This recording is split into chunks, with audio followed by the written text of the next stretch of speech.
அனைவருக்கும் வணக்கம். 14 நாட்கள் 14 துறைகள். நான் துறைகளை தான் முதல்ல படித்தேன். இந்த துறைகள் கண்டெம்பரரியானது. சமகாலத்தில் உங்கள் எல்லாருக்கும் தேவைப்படும் துறைகள். இந்த ஊடகத்துறையில்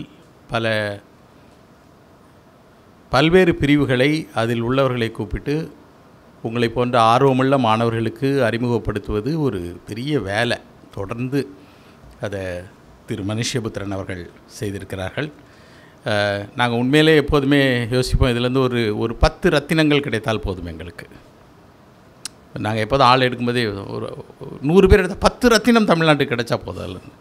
ஸோ அப்படி அந்த ஒரு முயற்சிக்கு தான் இப்போ பேசிகிட்டு இருக்கும்போது கூட சொன்னாங்க, மக்களுக்காக உழைக்கிறதுல ஒரு திருப்தி. அந்த 10 பேர் இதன் வழியாக வந்தாங்கன்னு சொல்கிறது. ஆனால் அதற்கான ஒரு உழைப்பு அதை தொடர்ந்து திரு மனுஷ்யபுத்திரன் அவங்க செஞ்சிகிட்ருக்காங்க. சைலண்ட்டாக செஞ்சிகிட்ருக்காங்க. ஆக்சுவலி அவர் பாராட்டினது எனக்கு ரொம்ப சந்தோஷம். காரணம், தமிழ்நாட்டில் இல்லை, ஒருவேளை உலகத்தில் எப்படி தான் இருக்கும், ஓப்பனாக ஒருத்தரை பாராட்டுவது என்பது ரொம்ப கஷ்டமானது. அதை தமிழ் சூழலில் பெரியார் தான் முதல்ல உடைத்தார். ஒரு வகுப்பு சுமாரான பாடகர்களை பிடித்து, இவர் சங்கீத சாம்ராட், இவர் நிறுத்திய சூடாமணி, இவர் சில்வர் டங்க் அப்படிலாம் சொல்லும்போது பார்த்தார். பெரியார் மட்டும்தான் இதுக்கு நேர் எதிராக இருந்தார். இவர் தான் பச்சை தமிழன், இவரை போட்டிட்டுப்பார், இவர் தான் தமிழர், இவர் தான் சிவாஜி, வீர சிவாஜி, இவர் தான் பேரறிஞர், இவர் தான் தென்னாட்டு பெருநஷ்டம். அந்த மாதிரி ஒவ்வொருத்தருக்கும் ஒரு பட்டம். நீ என்னடா சொல்கிறது, நான் கொடுக்குறேன் உங்களுக்கெல்லாம் பட்டம். அது உண்மையான அன்புடன் அந்த அவர் கொடுத்த அந்த பட்டங்களில் அது ஒரு உண்மையான அன்பு. அதுக்கப்புறம் சிவாஜி கணேசன் பேரை நம்ம சிவாஜிங்கிறத தாண்டி உச்சரிக்கவே முடியாது. அது கலைஞர் அதுக்கப்புறம் அதை தொடர்ந்து பண்ணிக்கிட்டே இருந்தார். இது ஒரு மரபு, தமிழ்நாட்டில் தோன்றிய மரபு. தமிழர்களை, சக தமிழர்களை பாராட்டுவதும் அவர்களுக்கு உயர்ந்த பட்டங்களை வலித்து ஒரு இடத்துக்கு மேலே தள்ளுவதும் தலைவர்களுடைய பாங்கு. நான் அல்லப்பா, இவங்கெல்லாம் கூட அப்படின்னு சொல்லுது. இந்த பாங்கை நீங்களும் பின்பற்றணும்னு நான் வேண்டுகிறேன். ஓகே, தலைப்பு ஊடகப் பணியில் திரைக்கு பின்னே. நான் என்னுடைய லைஃப்லேருந்து சொன்னால் உங்களுக்கு கொஞ்சம் எக்ஸாம்பிளாக கூட இருக்கலாம். எப்போதுமே ஒருத்தர் லைஃப்பில் நடக்கிறது மற்றவருக்கு நடக்காது. என்னுடைய லைஃப் என் தம்பிக்கு கூட நடக்காது. ஆனாலும் ஆங்காங்கே அப்படி தொட்டு போகலாம் அப்படின்னு நினைக்கிறேன். நான் முதன்முறையாக அந்த ஊடகத்துக்கு வரும்போது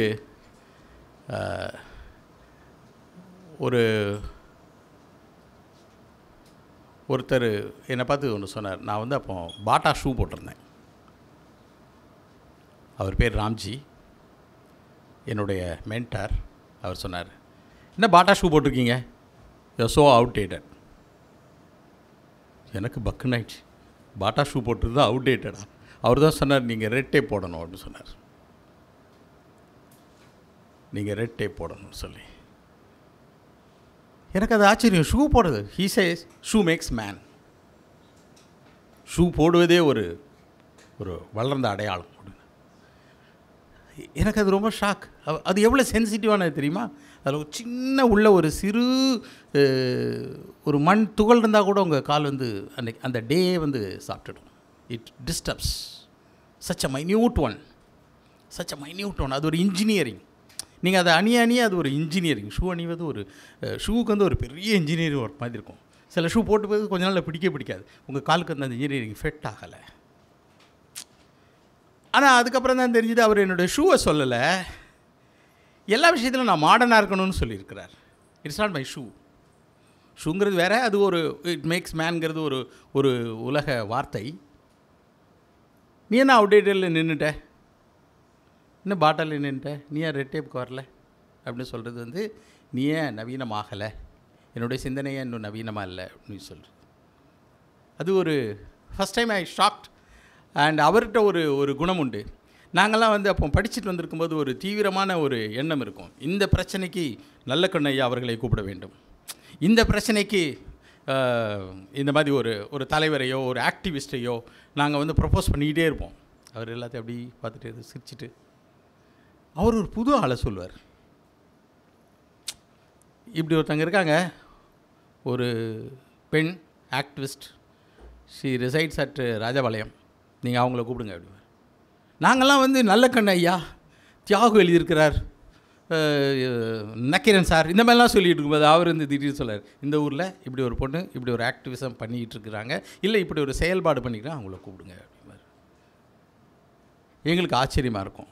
ஆனால் அதற்காக இன்னொரு நாள் எனக்கு ஒரு ஷாக் அடிச்சு. அவர் கூட போகும்போது நல்லக்கண்ணு ஐயா வர்றாரு, என் கூட இந்த திரு ராம்ஜி அவங்க இருக்கிறாங்க. நல்லக்கண்ணு ஐயா வந்து அவர் கையை பிடிச்சிட்டு, ராம்ஜி ரொம்ப நன்றி ராம்ஜி, நீங்கள் தான் என்ன முதல்ல மீடியா கூப்பிட்டு வந்தீங்க அப்படின்னு. அதாவது நாங்கள் சொன்ன எல்லாரையும் அவர் தான் முதல்ல மீடியா கூப்பிட்டு வந்திருக்கிறார். நாங்கள் யாரெல்லாம் வியந்து வந்து படித்துட்டு வந்து சார் இவரங்க கூப்பிடுங்க அவங்கள கூப்பிடுங்கன்னு சொல்கிறவங்களை எல்லாரையுமே அவர் முதல்ல கூப்பிட்டு வந்திருக்கிறார். ஆனால் அவர் அதோடு நிற்கவில்லை. அவர் அடுத்த ஷூக்கு போயிட்டார். அவர் சொல்கிறார், இப்படி ஒன்று நடக்குது, இதை நீ பார்த்தியா, இப்படி ஒன்று நடக்குது நீ பார்த்தியா. ஸோ சிம்பிளாக ஒரு சின்ன விஷயம், இது எனக்கு ஒரு உந்து சக்தி. எப்படின்னா, தமிழில் வந்து ஃபிக்ஸ்டாக ஒரு மாடல் இருந்துச்சு, சென்னை சென்ட்ரிக்காக இருக்கிற, பெயர் சொல்வதில் தவறில்லை, ரொம்ப ஈஸியாக கால் பண்ணிடலாம், ஃபோன் பண்ணோன்னா வந்துடுவாங்க அப்படிங்கிறதுக்காக எப்போதுமே டெலிவிஷனில் சில பேர் மட்டுமே வருவாங்க. டாக்டர்னால் இவங்க தான் வருவாங்க. திரு ஞானி வருவார், டாக்டர் ஒரு 3-4 பேர் இருப்பாங்க, இவர் தான் இதய மருத்துவர், இவர் வருவார். இப்படி ஒரு செலக்டட், அவங்க தான் பெருவாரியான பத்திரிகையில் இருப்பாங்க. அது ஒரு சென்னை சென்ட்ரிக், அவங்கள மட்டுமே கூப்பிடுவாங்க. எனக்கு வந்து இந்த ராம்ஜி சொன்னது தான் அழுத்தமாக தோணுச்சு. இல்லை, நான் கூப்பிட போகிறேன், குன்னிமுத்துன்னு ஒரு நாவல் ஒருத்தர் எழுதியிருக்காரு கன்னியாகுமரியில், அவரை நான் கூப்பிட போகிறேன், குமாரசெல்வாவை கூப்பிட போகிறேன். நான் ஒரு ஒரு ஒரு பெண்மணி எழுதியிருக்கிறாங்க, அவங்கள கூப்பிட போகிறேன், ஷாலினியை கூப்பிட போகிறேன், மனுஷபுத்திரன் சாரை கூப்பிட போகிறேன், மகுடேஸ்வரன் சாரை கூப்பிட போகிறேன். லைனாக அந்த அந்த அந்த உணர்வு எங்கேருந்து வந்துச்சுன்னா, இவங்க சென்னையில் ஒரு சென்டர் ஆஃப் பீப்புள். பிகாஸ் அதுக்கு ரொம்ப ஈஸி என்னென்னா, ஃபோன் பண்ணோன்னா அவங்க வந்துடுவாங்க. அவங்க மீடியா ஆக்சஸ், அவங்க மீடியா எப்படி செயல்படுதுன்னு தெரியும். மீடியாவில் எல்லாத்தையும் பேசி ஒரு ஒரு ஒரு வகையான ஒரு சின்ன கான்டாக்ட் இருக்கும், ஒரு கம்யூனிகேஷன் இருக்கும். இது எதுவுமே வெளியே உள்ள யாருக்குமே தெரியாத போது அந்த கதவை திறக்கிறது தான் எங்களோட வேலை. கால் யாரை வேணாலும் கூப்பிடுவோம். ஸோ இது இந்த மாடலை உருவாக்கின பிறகு என்னுடைய டீமில் நேற்று கூட பார்த்தேன், என்னுடைய ஷோவில் ஒரு புதிய எழுத்தாளர் அவங்க கூப்பிட்டுருக்குறாங்க, Nipunamathi. And she came from Senji, which is எனக்கே நல்லது. செஞ்சிலேருந்து அவ்வளோ அழகான தமிழோடு இருந்துச்சு. ஏன்னா நம்ம வட தமிழ்நாட்டை பற்றி ஒரு ஒப்பீனியன் வச்சுக்கலாம், டக்குன்னு மாற்றிட்டாங்க அவங்களுடைய பேச்சு. ஒரு எழுத்தாளரின் பேச்சு அந்த சமூகத்தை, அந்த ஏரியாவுடைய நிலப்பரப்பை, அதனுடைய கண்ணாடியை காட்டுது. எல்லா இடத்துலையும் ஒரு ஒழுங்குற அமைந்த நல்ல தமிழ் இருக்குது, அவ்வளோதான். ஸோ இந்த ஒரு சிறு மாடல் எனக்கு வந்து இவ்வளோ பேரை கூட்டு வர்றதுக்கு ஒரு உதவி பண்ணியிருக்குது. அதே மாதிரி இந்த துறையில் வரும்போது நான் உங்களை டக்குன்னு பார்த்தோன்னே தெரிஞ்சுது, வட இந்தியாவில் இதே மாதிரியான ஒரு மீட்டிங் ஏற்படுத்தியிருந்தா அது பெருவாரியாக சமூகத்தில் வளர்ச்சி அடைந்த, சமூகத்தில் வசதியான, சமூகத்தில் உயர் வகுப்பை சேர்ந்த, சமூகத்தில் மேல்தட்டை சேர்ந்த நிறைய ஆங்கிலம் பேக்ரவுண்டில் உள்ள வட இந்தியாவினுடைய ஊபர் அர்பன் பீப்புள் வந்திருப்பாங்க. மீடியா சார்ந்த ஒரு மீட்டிங் அப்படின்னா அவங்க வந்திருப்பாங்க. ஆனால் இங்கே வந்து அப்படியே டவுன் சவுத்தில் உங்களை பார்க்கும்போது நீங்கள் எல்லாமே ஃப்ரம் வேரியஸ் பேக்ரவுண்ட், அதீதமாக ரூரல் பேக்ரவுண்ட், அதீதமாக முதல் தலைமுறை பேக்ரவுண்ட், இது இங்கே ரொம்ப வந்திருக்காங்க. நீங்கள் வந்து டெலிவிஷன் மீடியா எடுத்து பாருங்கள், புதிய தலைமுறை ஆல் த சேனல் எடுத்து பாருங்கள், என்னுடைய ரிப்போர்ட்டர்ஸ் வந்து உங்களை மாதிரி ஆளுங்க. இந்த ஜனநாயகம் இருக்குல்லே, இது ரொம்ப ரொம்ப அற்புதம். இது மக்கள் ஜனநாயகம். அந்த பழையது முடிஞ்சிடுச்சு. சென்னையில் திரும்பியும் ஒரே கைண்ட் ஆஃப் ரிப்போர்ட்டர்ஸ். அந்த ரிப்போர்ட்டர்லாம் நாங்கள் வந்து படிக்கும்போது ஒரு சின்ன ஆச்சரியமான தகவல் எங்களுக்கு கிடச்சிது. அதை செய்தவர் வந்து என்னுடைய நண்பர் சாய்ராம். அவர் சொன்னார், நீங்கள் பழைய பத்திரிகை எல்லாம் எடுத்து பாருங்கள், 80களுக்கு முன்னால் இல்லை 80களில் எல்லா பத்திரிகையினுடைய பெருவாரியான செய்திகள் ஒரு பப்ளிக் ரிலேஷன் ஒர்க். இந்த நடிகை இந்த கடையில் காஞ்சிபுரம் புடவை வாங்குவார், இந்த நடிகை வீட்டில் வந்து அரிசி சேமித்து வைக்கிறார், ஏன்னா ஒரு ஸ்கூலுக்கு கொடுக்குற, எல்லாமே பிஆர் ஒர்க். 90% பத்திரிகை பிஆர் ஒர்க்கில் நடந்திருக்கு. எதுவுமே செய்தி அல்ல. செய்தியாக தொடங்கியது உண்மையில் சொன்னால் பார்ட்டிசிபேட்டரி ரிப்போர்ட்டிங் ஆர் மாணவர் பத்திரிகை திட்டம் மூலம் வந்த ஜூனியர் விகடன் வந்த பிறகு ஒரு ஸ்பர்ட் நடந்துச்சு தமிழில். ஜூனியர் விகடன் மிக முக்கியமான ஒரு பங்காற்றுதல். அது இந்த டெமோக்ராஃபை மாற்றிச்சு, அது பத்திரிகையாளர்களுடைய முகங்களை மாற்றியது, அது சமூகத்தினுடைய டவுன் சேர்ந்த பிள்ளைகளை உள்ளே கொண்டு வந்தது. அவைகள் எல்லாம் ஒரு பத்திரிகை. அதுக்குள்ளே இன்வெஸ்டிகேட்டிவ் ஜேர்னலிசம் அதிகம் வந்தது. ஆனால் அது அடித்த அலை, அது விற்பனை, அதுக்கு அடுத்து அது வந்து ஆனந்த விகடனை மாற்றிடுச்சு. அது ஒரு பெரிய ஒரு எப்படி நீயானா பற்றி சொல்கிறோமோ அதே மாதிரி தான் இந்த மாணவர் பத்திரிகை திட்டம் ஆர் ஆனந்த விடன் ஜூனியர் விடன் இதிலெல்லாம் ஒரு ஒரு அலை ஒன்று நடந்துச்சு. இந்த அலை 90களுக்கு அப்புறம் நடந்துச்சு. இதில் வந்து ஒரு ஒரு ஒரு குறைபாடு உள்ளது. ஏன் என்ன குறைபாடு அப்படின்னு சொன்னால், எப்போதுமே லெஸ் ப்ரிவிலேஜ்ட் லெஸ் என்ன சொல்லுது ரூரல்லேருந்து வர்ற ஒரு பிள்ளைங்கிட்ட வந்து நிறைய கூட்டமாக வரும்போது டெமோக்ரஸியினுடைய வீக்னஸில் ஒன்று வந்து அதனோட தரம் கொஞ்சம் குறையும். இவங்களால் ஒரு ஹேபிடேட் பத்திரிகை தொடங்க முடியாது. இவங்களால் மெட்ரோப்ளஸில் எழுத முடியாது. இவங்களால் சிஏ கான்ஃபெடரேஷனுக்கு போக முடியாது. ஒரு ஒரு ஒரு குறை இருக்கிறது. தமிழ்நாட்டினுடைய டெலிவிஷனில் ஒரு யூடியூபுக்கும் டெலிவிஷனுக்கும் இடைப்பட்ட தளத்தில் போய் அது மாட்டிக்கிச்சு. ஏன்னா இவங்களுக்கு இன்ஸ்பிரேஷன் யூடியூப்பில் இருக்குது. இவங்க யூடியூப்னோட மாடலை பார்த்து அப்படியே டெலிவிஷனுக்குள்ளே கொண்டாடுறாங்க. இந்த குறைபாடு ஜனநாயகத்தினுடைய பிரச்சனை. ஜனநாயகத்தில் பெருவாரியான மக்கள் வரும்போது இப்படி தான் வரும். இதை திட்டலாம் முடியாது. பாருங்கள் இப்படி ஆகிடுச்சு அப்படின்னு பார்க்க முடியாது. அந்த இன்க்ளூசிவில் இப்படி தான் வரும். இப்படி தான் செய்திகள் இருக்கும். இதை வந்து நீங்கள் மாற்றுவதற்கு அவங்களுக்கு சில மென்டார், சில அவங்களுக்கான வாசிப்புகளை அவங்களுக்கு வந்து ஒரு ஒரு ஒரு வழிகாட்டுதலை காட்டுவதற்கு தான் திரு மணிஷேபுத்திரன் சார் மாதிரி ஆளுங்க வந்து இந்த மாதிரி ஒர்க் நடத்துகிறாங்க. நான் நம்புகிறேன். இந்த புற்றீசல் போன்ற வேகமாக செய்தி தரணுங்கிற ப்ரெஷர் உள்ள இந்த யூடியூப் தனத்தை பொது சமூகத்துக்குள்ளே கொண்டு வருவோம், பொது சேனலுக்குள்ளே கொண்டு வரும்போது அதில் நம்ம எங்கே பாதிக்கப்படுறோன்னா, எது மைய செய்தி, இன்றைக்கு மைய செய்தி என்ன அப்படின்னு உங்களால் சொல்ல முடியாமல் போயிடுச்சு. எது மையமாக இன்றைக்கு தமிழ்நாடு பேசணும் அப்படின்னா இன்றைக்கி யாருக்குமே தெரியும். ஏன்னா அது யூடியூப்பில் ஏதோ ஒரு கண்டென்ட் வந்து இன்றைக்கி வைரல் ஆயிரும். ஒரு கிறுக்குத்தனமான ஒரு விஷயம் வந்து வைரல் ஆகும். அப்போ கிறுக்குத்தனமான அந்த விஷயந்தான் அன்றைய மைய பிரச்சனை ஆகிடும். டெமோக்ரஸி ஆகும்போது வர்ற சிக்கல்கள் இது. பொதுமக்கள் அதை பார்க்குறான். பொதுமக்கள்கிட்ட சொல்ல முடியாது, ஐயா இன்றைக்கி நடந்திருக்கிற சென்னை உயர்நீதிமன்றத்தினுடைய தீர்ப்பு ஒரு மைய பிரச்சனை, இது சார்ந்த ஒரு விவாதம் வேணும் அப்படி சொல்ல முடியாது. அவன் வேறு ஒரு வைரல் விஷயம் பார்த்துக்கிட்டு இருப்பான். நீங்கள் வந்திருக்க ஒரு சூழலில் ஒரு பிரச்சனை மையமாக இன்று தமிழ்நாடு இதை தான் கேட்க வேண்டும், இன்று தமிழ்நாடு இதை தான் பார்க்க வேண்டும் என்று ஊடகத்தில் சொல்ல முடியாத ஒரு சூழல் இருக்குது. அவங்க எதை பார்ப்பாங்கன்னே சொல்ல முடியாது. நம்மளாம் அது பின்னால் ஓட வேண்டிய சூழல் இருக்குது. இதிலேருந்து நீங்கள் விடுபடுதல் தான் முதல். இது பத்திரிகை துறையிலையோ மற்ற ஊடகத்திலே எந்த ஊடகத்தில் வரும்போதும் நீங்கள் இந்த வைரல்கள் பின்னால் ஓடுவதற்கு பதில் நீங்கள் உங்களை ஒரு ப்ரொஃபஷ்னலாக மனிதக்குள் நினைக்கணும். இந்த துறைக்குள் வரும்போது ஒரு ஆங்கில மருத்துவர்கிட்ட போகும்போது அவர்கிட்ட போய், சார் நான் கொஞ்சம் இஞ்சி சாப்பிடலாமா, கொஞ்சம் நல்லா இருக்குது, அவர் ப்ரிஸ்கிரிப்ஷன்லாம் சொல்லுவோம், கொஞ்சம் இஞ்சி சாப்பிடலாம், அவர் வந்து உடனே கோச்சுக்குவார். ஏன்னா அவருடைய மைண்டில் வந்து நான் ஒரு ஆங்கில அலோபதி படித்தவன், ஏன்டா நீ பேசலாமா இதை அப்படின்னு அவருக்கு ஒரு, ஏன்னா ஹி திங்ஸ் அவர் ஒரு ப்ரொஃபஷனல் ஃபெலோ, நான் ஒரு ப்ரொஃபஷனல், என்னுடைய துறையிலேருந்து தான் அவனுக்கு கொடுப்பேன்.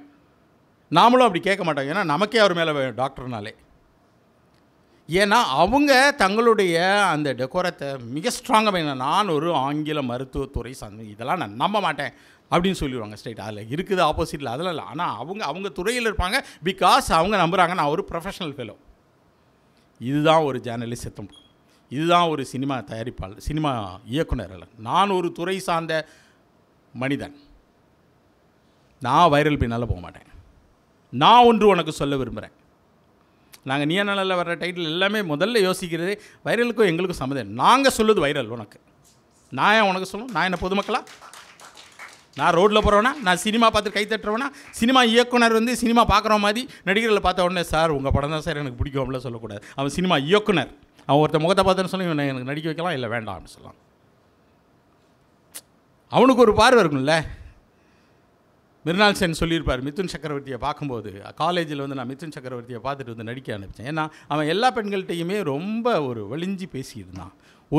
ஒரு விவஸ்தையற்ற தன்மை நடிகர்களுக்கு வேண்டும். எல்லோரிடமும் டக்குன்னு பழக, மற்றவங்களால் அப்படி டக்குன்னு பழக முடியாது. ஒரு விவஸ்தையற்ற, ஒரு வெக்கமற்ற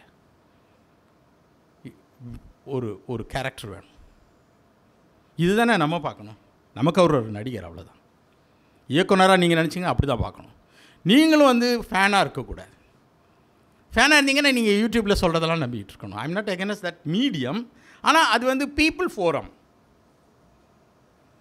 பீப்புள் ஃபோரத்துலேருந்து நீங்கள் விடுபட்டு நான் ஒரு ப்ரொஃபஷனலாக இந்த துறையில் வந்திருக்கிறேன். நான் ப்ரொஃபஷனலாக ஒன்று சொல்ல விரும்புகிறேன். ஒரு சிறு தகவல் கூட சொல்லலாம். நாங்கள் சும்மா கூட உருவாக்கணும். ஹியூமன் ஸ்டோரிஸ்னு எழுதுகிறவங்க கூட வரலாம்.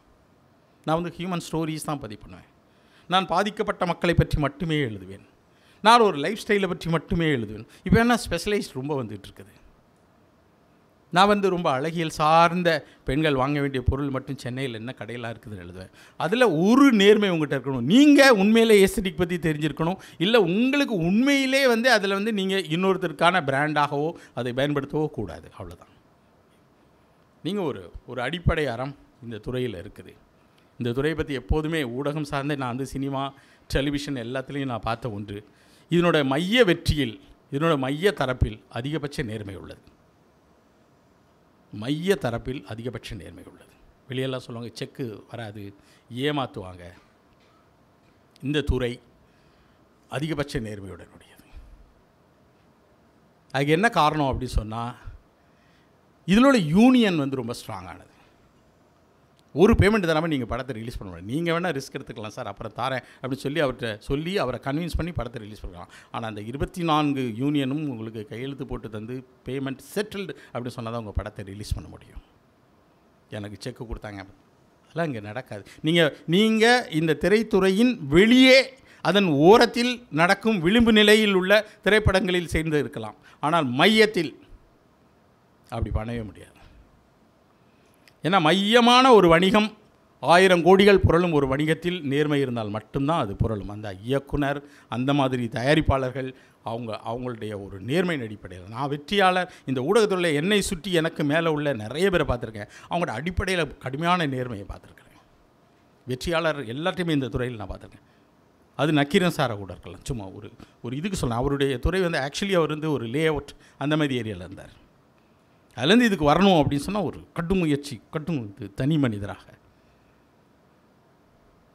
இது சரி இப்படி இருந்தால் வந்துடலாமா அப்படின்னா வரலாம். ஏன் வரலாம் அப்படின்னா, நீங்கள் மும்பை திரையுலகத்தை நீங்கள் பார்த்தீங்கன்னா ஒரு இது இருக்கும். அதில் வந்து ஒரு சில மேல்தட்டுக்காரங்க மட்டுமே இருப்பாங்க. அது காந்தான் அப்படிம்பாங்க. அது வந்து ஒரு குறிப்பிட்ட வகுப்புகள். யூபியை சேர்ந்த மேல்தட்டு முஸ்லீம்ஸ், யூபியை சேர்ந்த மேல்தட்டு வகுப்புகள், ராஜஸ்தான், பஞ்சாபை சேர்ந்தவர்கள், குறிப்பாகவே பாகிஸ்தான், பஞ்சாப், முல்தான் இந்த மாதிரி ஏரியாவிலேருந்து இந்தியாவில் வந்து நீண்ட இந்தியாவிலே இருக்கிறவர்கள், அன்றைய இந்தியா, அதை சார்ந்த குடும்பங்கள், கபூர் ஃபேமிலிஸ், இந்த மாதிரி சில குடும்பங்கள், சில பணக்காரர்கள், மிக அழகானவர்கள், வாலிப்பானவர்கள், அவர்களுக்கு எதிராக மகாராஷ்டிரன்ஸ் நிற்கவே முடியாதுங்க. மகாராஷ்டிரத்தில் நம்மளை போன்றவர்கள், கருப்பானவர்கள், அவங்களால வந்து அந்த அந்த அந்த அந்த அழகு முன்னால், அந்த கரிஷ்மா முன்னால் இவங்க வந்து, நான் நிறைய மேடைகளை பார்க்குறேன். ஒரு மராட்டி நடிகர் அவங்கள வந்து ஒரு பவ்யமாக இருப்பாங்க. அவங்க என்ன பண்ணுவாங்கன்னா, ஏதோ ஒரு படத்தை வந்து அவங்களே ஓட வச்சுருவாங்க. நிறைய ஒரு மராட்டி படத்தை மட்டும் ஒரு சோஷியலாக பேசினா அதை ஓட வச்சுட்டு ஆமீர் கான் மாதிரி ஆளுங்கள்லாம் அதை கூப்பிட்டு பாராட்டுவாங்க. இவங்களும் அதை வந்து தன்னிறக்கத்தோடு அப்படி போயிருப்பாங்க. ஆமாம், இந்த படம் பயங்கரமாக ஓடிச்சு. நான் கேட்பேன், இந்த படம் உண்மையிலே ஓடிச்சான்னு. அது சொல்ல அப்படிலாம் ஓடல அப்படின்னு சொன்னேன். இங்கே தென்னிந்தியாவிலே ஒரு படத்தை சொல்லுவாங்க, அது பயங்கரமாக ஓடிச்சு இந்த மராட்டி படம். நான் கேட்பேன், அந்த படம் ஓடிச்சா அப்படிலாம் ஓடலையே. ஒரு பிம்பம் கொடுப்பாங்க. நாங்கள் உங்கள் ஊரில் இருக்கோம் மகாராஷ்டிராவில், ஸோ உங்களுக்கு ஒரு ஆறுதல் தாரோம். அவைகளுக்குள் நீங்கள் நுழையவே முடியாது. ஆனால் அவங்கக்கிட்ட ஒரு எக்ஸ்ட்ரா பவர் ஒன்று இருக்குது. அந்த ஹிந்தி திரையுலகில் ஒரு எக்ஸ்ட்ரா பவர். அது என்ன பவர்னால், இந்தியாவினுடைய பெஸ்ட்டு எங்கே நடக்குது, த பெஸ்ட், அவனை உடனே உள்ளே இழுத்துரும். ஏஆர் ரஹ்மான் கூப்பிட்டு, இவர் எங்களுக்கான மேட்சான ஆள், ஏஆர் ரஹ்மான் எங்களுக்கு இணையானவர். கமலஹாசன் உடனே கூப்பிட்டுரு, ரஜினிகாந்த் உடனே கூப்பிட்டுரு. கேரளாவில் அப்படிலாம் ஒன்றும் சுமாராக தான் இருக்கிறாங்க. நேராக சொல்கிறதில்ல, அவங்க கண்டுக்கவே மாட்டாங்க. தெலுங்கில் ஏதோ ஒன்று நடக்குதே பார்ப்போம் அப்படின்னு பார்க்குறாங்க. They choose. பூபேன் ஹசாரிகா அசாமில் இருக்கிறார், கூப்பிட்டுங்க. இளையராஜா, நீங்கள் வந்து இளையராஜா ஹிந்தியில் அவர் மேடையில் பேசுகிற இடத்துலாம் பாருங்கள், அமிதாப் பச்சன் அவருடைய பொக்கையை வாங்கி கையில் நிற்கிறார். ராஜா சார் அப்படிம்பாங்க, மணி சார் அப்படிம்பாங்க, கமல் சார் அப்படிம்பாங்க. எல்லாரையும் சார் தான் சொல்லணும். நம்ம யாரையும் சொன்னோமா, அவங்களெல்லாம் சார் சொல்லணும்னு சொன்னோமா, நம்ம அப்படிலாம் மீடியா ஒர்க்கே தமிழர்கள் பண்ணுவதில்லை. அவங்களுக்கு தெரியும் இவர்கள்லாம் சார், இவங்கெல்லாம் சார். விஜய் சேதுபதி சமீபத்தில் ஒரு ஹிந்தி படம் நினைப்பாரோட மீட்டிங்கில் எல்லாரும் அவர் பேசுகிறது அப்படி வியந்து பார்க்குறாரு. அவர் தமிழ்நாடுடைய ஒரு மாடல் இருக்குல்ல, தமிழ்நாட்டில் நம்ம பேசுவோம்ல சோசியல் சப்ஜெக்ட்ஸு, அதை பேசும்போது அவங்களாம் அப்படி வியந்து பார்க்குறாங்க. இன்னும் இப்படி ஒரு ஆள். அடுத்த நாள்லேருந்து என்னாகும், விஜய் சேதுபதி சார் கரெக்டு தான், கற்றோருக்கு சென்ற இடமெல்லாம் சிறப்பு, அவ்வளோதான். நாம் ஒருபோதும் பிஆர் ஒர்க் பண்ணுறது இல்லைங்க. நாங்கள் சிறந்தவர்கள், எங்களை விட உயர்ந்த. தமிழில் ஒரு பூக்காரமாட்ட கூட நான் போய் சொல்ல முடியாது, நான் உயர்ந்தவர் போப்பா அப்படின்றாங்க. நீ யாரியா அப்படின்றாங்க. இது ஒரு அற்புதமான, தமிழ்நாட்டில் நடந்த அதி அற்புதங்களில் ஒன்று சுயமரியாதை. அரசியல் கட்சிகளில் வட இந்தியாவில் அங்கே போனால் இங்கே போனால் அவங்க ஜாலியாக சொல்கிறாங்க ஆயாராம் காயாராம். இங்கே வந்து வேஷ்டி கலரை மாற்றுறதுக்கு வெக்கப்படுறாங்க. அக்கம் பக்கம் தப்பாக எடுப்பாங்க. வேஷ்டி கலர் மாறக்கூடாது. இந்த மானம் அரசியலில் சுயமரியாதையை கொண்டு வச்சது வந்து அற்புதம். அது ஒரு கற்பு மாதிரி ஆயிடுச்சு. தமிழ் கட்சியை விட்டு மாறுறதுங்கிறது அவமானமாக பார்த்துறான். அந்த தெருவில் வீட்டில் சொன்னப்பா அந்த கட்சிக்கு போயிட்டியாமே அப்படின்னு சொல்லி. வட இந்தியாவில் நீங்கள் குஜராத்தில் ஒரு தடவை வந்து கூட்டமாக ஒரு கம்பெனி அங்கே உள்ள எம்எல்ஏஸ் எல்லாம் தூக்கி கொண்டு போய் கஜரகோலை வச்சிருச்சு. முதலையாக அவங்க ஆட்சி அவளே தூக்கிட்டு போயிட்டாங்க. பணக்காரர் கூப்பிட்டாரு, போயிட வேண்டியதானே, சேட்டு கூப்பிட்டுட்டாரு. மானம் மரியாதை சுயமரியாதை அதெல்லாம் அப்புறம் பார்த்துக்கலாம், காசு தர்றார். தமிழ்நாட்டில் அப்படி போயிடவே முடியாது. ரொம்ப ரேராக தான் நடக்குது கட்சி மாறுதல். அது கூட ரொம்ப டிசன்ட், புழுக்கம், எனக்கு இதுக்கு அடுத்த இடம் இல்லை, நான் எவ்வளோ உழைச்சேன் தெரியுமா அப்படின்னு முண்டுதல், வீட்டில் அண்ணன் சண்டை போட்டு போகிற மாதிரி தான் அதிகமாக நடந்திருக்கு. மாறுதல்ங்கிறது இவ்வளோ பெரிய விஷயமாக இவங்க பார்க்குறாங்க. இது இவங்களுக்கு ரொம்ப பலம். இது வந்து மற்றவங்கள்ட்ட சொல்லுவோம், ஏன் உங்கள் ஸ்டேட்லலாம் இந்த அரசியலில் சுயமரியாதை வை, எம்எல்ஏ ஏன் மாறுறான், ஆயாராம் காயாராம்னு சொல்லுங்க. சிஎம்மை பார்த்து சாலு சிமன் பாய்ங்கிறீங்க. சாலுன்னா கெட்ட வார்த்தை. சிஎம்னா அப்படி தாங்க இருப்பார், அங்கே போவார் இங்கே போவாருங்க. இப்படி ஒரு வாதத்தை எப்படி வைக்கிறாங்க? ஸோ இங்கே உள்ள அந்த சுயமரியாதை இருக்கு இல்லையா, இதை வந்து விஜய் சேதுபதி இதை மாதிரியான விஷயங்களை பேசும்போது அவங்க வந்து அப்படி வியந்து புதுசாக. ஆக்சுவலி தமிழ்நாடு இந்தியாவுக்கு எதிராக இந்தியாவுக்கு எதிராகனா இந்தியா பொதுவாக மக்கள் நம்பும் எல்லா விஷயத்துக்கு எதிராக ஒன்றை பண்ணிக்கொண்டே இருக்கிறது. கேள்வி கேட்கிறது, மாநில உரிமை கேட்கிறது. இதெல்லாம் கேட்கும்போது வந்து இந்தியாவில் வந்து தமிழர்கள் மேலே பெரும் வெறுப்பு வரணும்.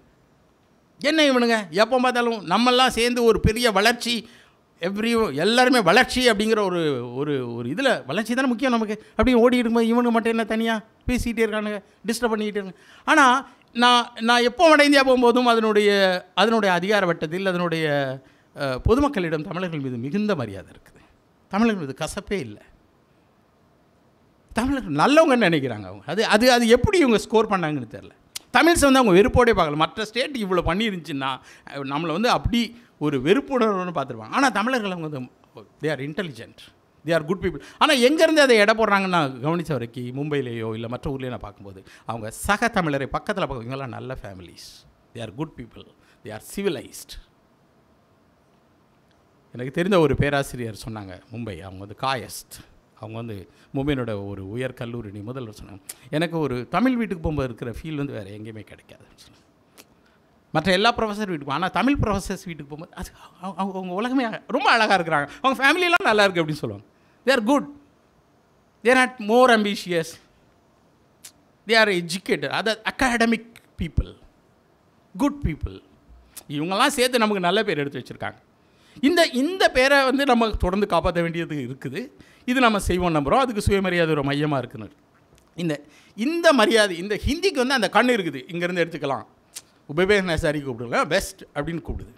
இது வந்து தெலுங்கில் கூட இருக்குது. தமிழ்நாட்டில் ஒரு பெஸ்ட் டைரக்டர் வந்தார்னா அவரை நம்ம கூப்பிட்டுக்கோங்க, ஏஆர் முருகதாஸ் சக்ஸஸ் ஆகிட்டார், உடனே கூப்பிட்டுக்கோங்க. இந்த பாங்கு இருக்குது. இப்போ அட்லீட் வந்து ஷாருக் கான் வந்து ஓகே நீ சொல்லி எப்படி வேணால் நினைக்கிறேன். இது வந்து ஈஸி கிடையாது.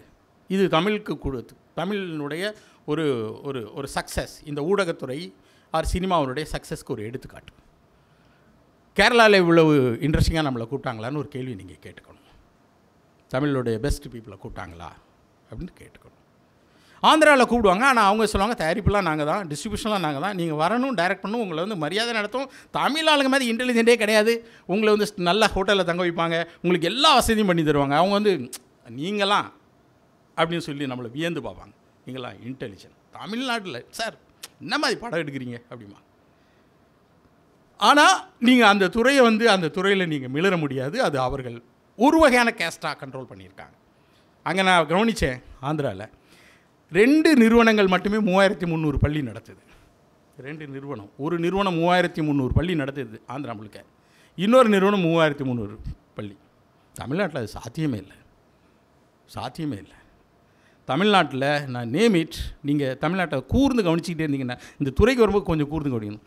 ஒரு சீசனில் எஸ்ஆர்எம் பஸ்ஸாக இருந்துச்சு, ஒரு சீசனில் வந்து கேபிஎன் பஸ்ஸாக இருந்துச்சு, ஒரு சீசனில் பர்வீன் பஸ்ஸாக இருந்துச்சு. இப்போ போய் பாருங்கள் ரோட்டில் அவைகள் எல்லாம் இல்லாமல் என்னென்னோ பஸ்ஸு போகுது. எல்லோரும் ஊரில் பணம் இருக்கவங்களாம் பஸ்ஸு போட்டுறான். எல்லாருக்குமே ஏதோ ஒரு சின்ன பொலிட்டிக்கல் கனெக்ட், ஊழல்லாம் எதிர்ப்பான், அதெல்லாம் கிடையாது. சின்னதாக முடிச்சு வேலை என்ன, தமிழ்நாடு மாடல் அதான், எல்லாருக்கும் பங்கு, எல்லாருக்கும் உண்டு. ஸ்மால் டவுன், பாவூர் சத்திரத்துலேருந்து ஒரு பஸ்ஸு, உடுமலைப்பேட்டையிலேருந்து ஒரு bus. I have 2 crores, I invest in it. எனக்கு ஒரு சேஃப், எனக்கு என் ஊரில் என்னுடைய பொலிட்டிக் அதிகாரத்தில் ஒரு பங்கு இருக்குது, அதனால தான் இதை பண்ண முடியுது. இன்றைக்கி அந்த பழைய அது இல்லை. அந்த மாதிரி ஆந்திரா ஸ்கூல்ஸ் கூட அப்படி உடைக்க முடியும். நம்ம நினைக்கலாம் இதை செயின் ஆஃப் ஸ்கூல், தமிழ்நாடு ஈஸியாக உடைச்சிரும். அரசியல் அதிகாரங்கள் நினச்சா ஒற்றை செகண்டில் உடைச்சிரும், ஒரு வருஷத்தில் உடைச்சி போட்டுரும். இது டிஸ்டர்ப் பண்ணுது நம்மளை, இது கண்ட்ரோல் பண்ணுது உங்களை அப்படின்னு சொன்னால்.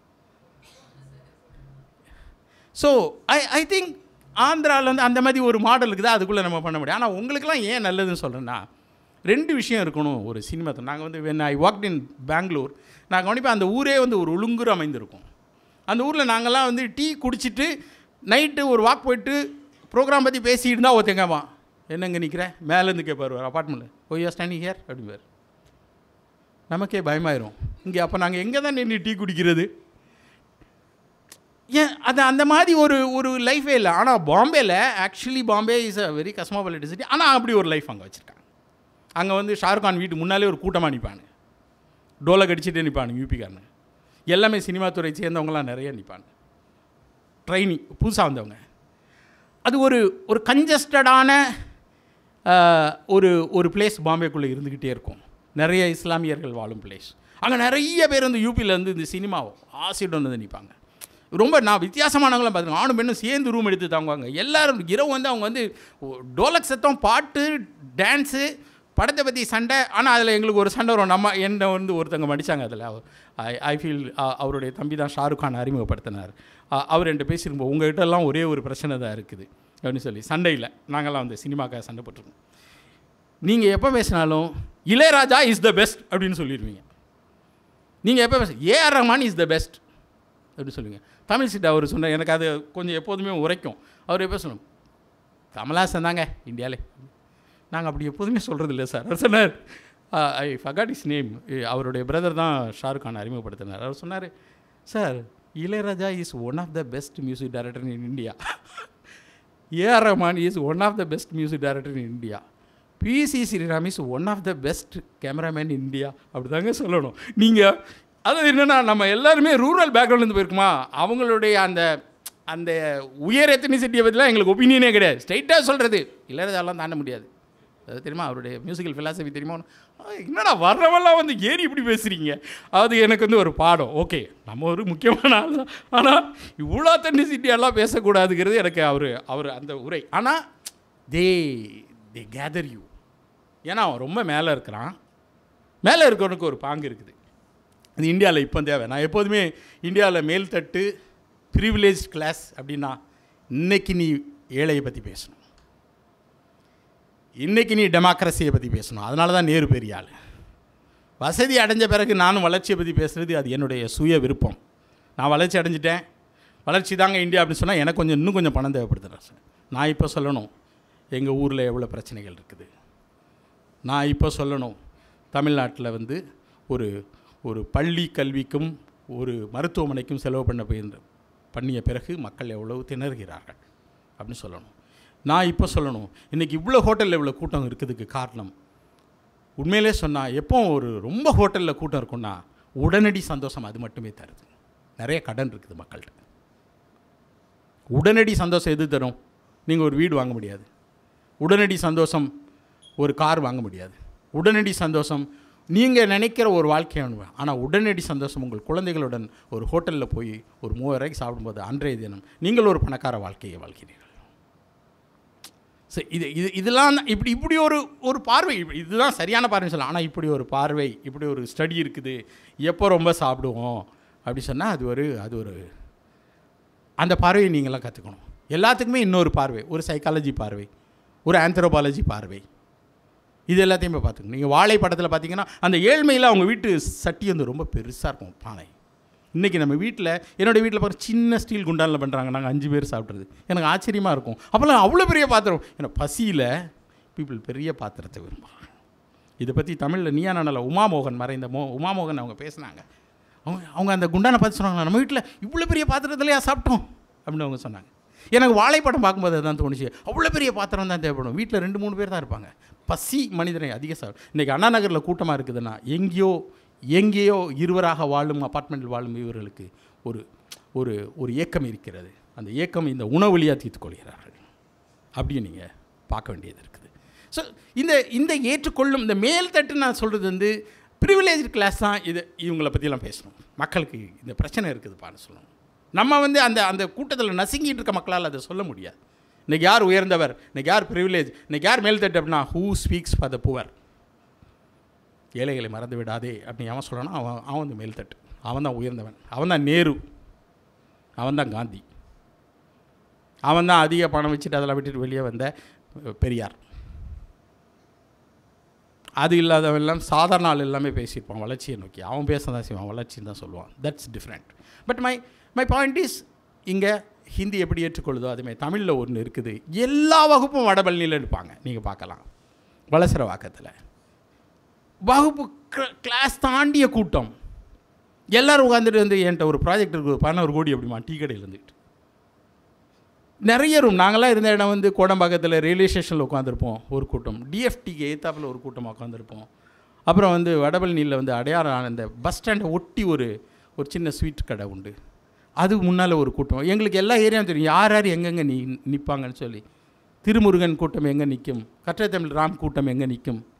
எங்களுக்கு அப்போ டேரக்டர்ஸ் எல்லாம், அதாவது அப்போல்லாம் அவங்க வந்து ஆனால் வந்தவொடனே அவங்க சொல்லுவாங்க, அவங்க டேரக்டே பண்ணியிருக்க மாட்டாங்க. கூட்டம் பண்ண வாங்க டேரக்டர் அப்படிவாங்க, வாங்க கேமராமேன் அப்படிவாங்க. என்னென்னா எல்லோரும் அந்த ஆஸ்பைரிங்கில் இருக்கும். எங்கள் ரூமில் இருந்தவங்க வந்து அந்த மாதிரி சரவணச்சந்திரன், கற்றத்தமிழ் ராம், திருமுருகன், நான், ஜிடிவியினுடைய சாய்ராம், திரு எம்எல்ஏ ரவிக்குமார் வந்துட்டு போவார், பேராசிரியர் அழகரசன், எல்லாருக்குமே ஒரு பயங்கரமான ஆஸ்பைரிங். அப்போ அவர் பேங்க்கில் வேலை செஞ்சார் ரவிக்குமார் சார், ஆனால் அவர் எம்எல்ஏ ஆவார். திருமுருகன் வந்து நான் ஒன்று சொசைட்டிக்கு பண்ணுவேன், ஹி வில் ஸ்டார்ட். இதில் கேஸ்டே இல்லாத ஒரு தனம்.